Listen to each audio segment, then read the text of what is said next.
This is Chasing the Dragon. We found in the public domain, public access, no copyright infringement was intentional.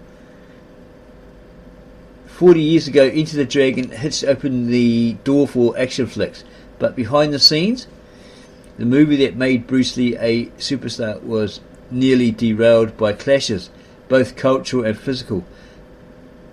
The men's magazine Playboy traced the making of a kung fu classic from Hollywood to Hong Kong. This is by Matthew Polly, an illustration by Gluehit.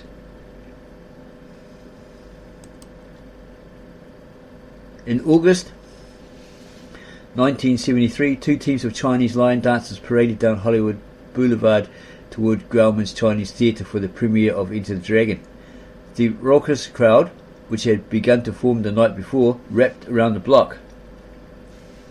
Riding in the back of the limousine, I saw lines and lines of people, and the lines didn't end, remembers John Saxon, who played the movie's roguish gambler Roper. He asked his driver, "What's going on?" And he said, "That's your movie." Saxon wasn't the only one sucker punched by Into the Dragon's success. Jim Kelly screwed everything that moved in Hong Kong. He ended up in the hospital, so he's a real womanizer, by the sounds of it.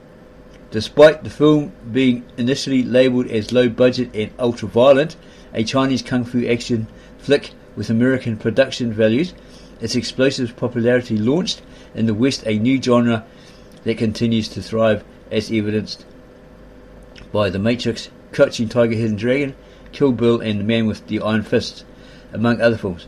Into the Dragon changed how action movies could be made, who could star in them, and how our heroes fought. Gone was the John Wayne punch. After Into the Dragon, we required every action star, from Batman to Sherlock Holmes, from Mel Gibson in Lethal Weapon to Brad Pitt in Fight Club, to be a martial arts master, as skilled with his feet as he is with his fists.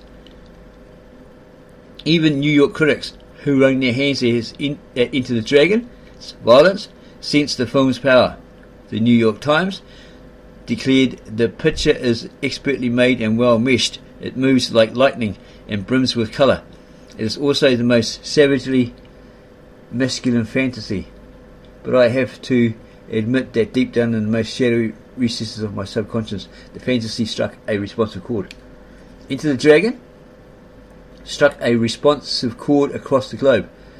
Made for a minuscule $850,000, it would gross $90 million worldwide in 1973 and go on to earn an estimated $350 million over the next 40 years, including profits from a recently released 2-disc Blu-ray edition.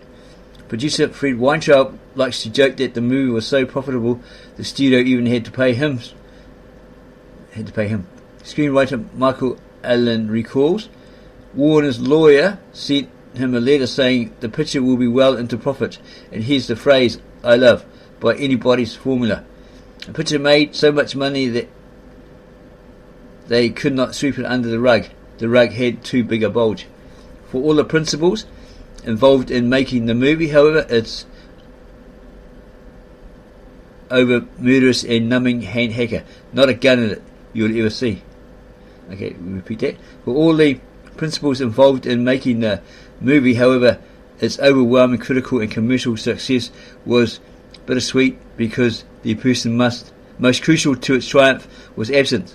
Bruce Lee, the movie's star, had died the previous month at the age of 32. Bruce did a hop, skip and a jump and blasted into the shield. I went flying and launched in the chair, which shattered. I was in shock. That might be someone like John Saxon. Not really sure. We read it before. We can't remember who it was.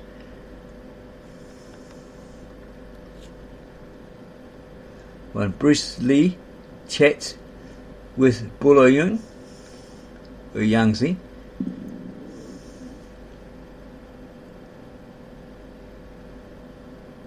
a former Mr. Hong Kong bodybuilding champion, on set. 2. Director of photography Gil Hubbs and an unidentified assistant stand by as Lee talks with director Bob Clouse between takes.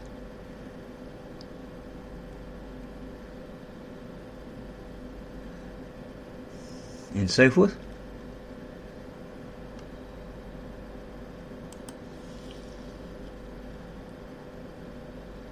And looks like it's continued on another page.